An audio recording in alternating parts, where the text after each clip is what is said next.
Yes, now you can see that first transaction, Gopal started business with cash with 75,000 capital. तो यहाँ पे हमने क्या देखा कि 75,000 आपका कैश आया और कैपिटल भी 75,000, यानी कि अकाउंट इक्वेशन में assets is equal to liability plus capital दोनों तरफ इक्वल है। कैश आपका 75,000 आया बिजनेस में और कैपिटल भी कितनी हो गई 75,000। अब ट्रांजेक्शन 2 में आपने फर्नीचर परचेज़ किया है, तो फर्नीचर आपके पास आया है और कैश आपके पास से गया है। तो फर्नीचर अगर आया है तो क्या होगा, यहाँ पे 75,000 यहाँ से आप माइनस करेंगे क्योंकि आपके पास से कैश चला गया और आपके पास एक न्यू एसेट और ऐड हो गई, दैट इज़ 5,000। तो कैश आपके पास 75 है, यहाँ से 5 आपका गया, 70 बचा। फर्नीचर 5,000 आया, यहाँ पे 5,000 हो गया और आपकी कैपिटल अभी भी 75 है। तो लेफ्ट हैंड और राइट हैंड दोनों इक्वल है। आगे देखिए, Gopal purchased goods for cash. अब क्या हुआ है, कैश पर गुड्स परचेज़ किया है तो 20,000 कैश में से कम हो जाएगा और परचेजेस गुड्स ऐड हो जाएगा। देखो यहाँ पर कैश 70,000 हो गया था, अब 20 का कैश में परचेज़ किया और सामान आ गया, तो यहाँ पे ये असेट्स आपकी बढ़ती हुई चली जा रही, capital remains the same. Transaction number form में Gopal purchase goods on credit. Gopal ने गुड्स क्रेडिट पर परचेज़ किया, तो गुड्स तो प्लस हुई लेकिन कैश नहीं गया क्योंकि उधार पर परचेज़ की, तो यहाँ पे आपकी लायबिलिटी में प्लस हो जाएगा। यानी कि एक जगह आपकी असेट, लायबिलिटी और कैपिटल में कहीं ना कहीं जरूर चेंज होगा।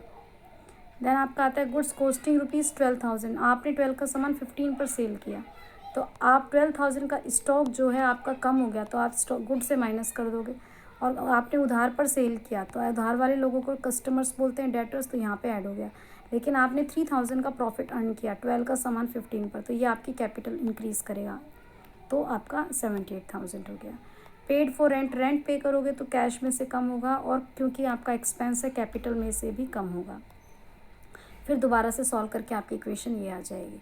तो लास्ट में जो आपकी इक्वेशन आई उसके हिसाब से आपकी असेट्स क्या क्या बन गई, 49 कैश, 5,000 आपका फर्नीचर, गुड्स, डेटर्स, और ये दोनों साइड आपकी क्या बनेगी, इक्वल। यहाँ से आपने असेट लिखी, यहाँ से कैपिटल और लायबिलिटी।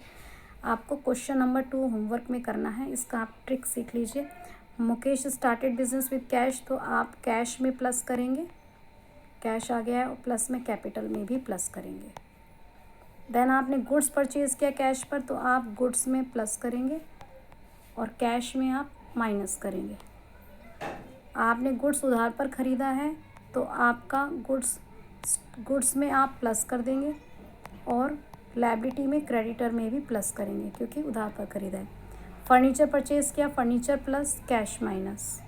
रेंट पे किया तो कैश में से माइनस और कैपिटल में से माइनस।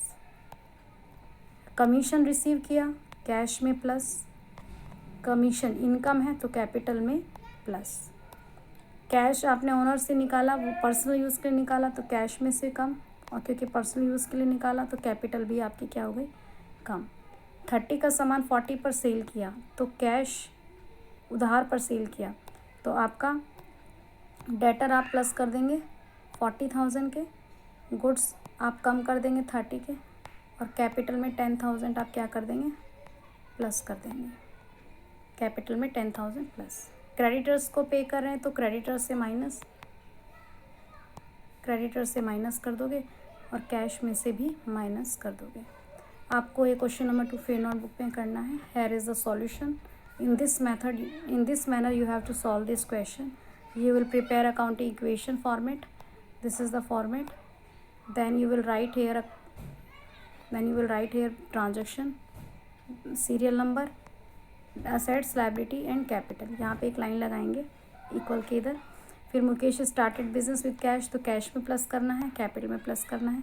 फिर आपने गुड्स खरीदा तो गुड्स में आपको प्लस करना है, और क्योंकि कैश से गया है तो कैश माइनस करना है। इसी तरीके से आपको लास्ट तक करते हुए जाना है और सॉल्व करना है। I hope that you understand. Thank you so much.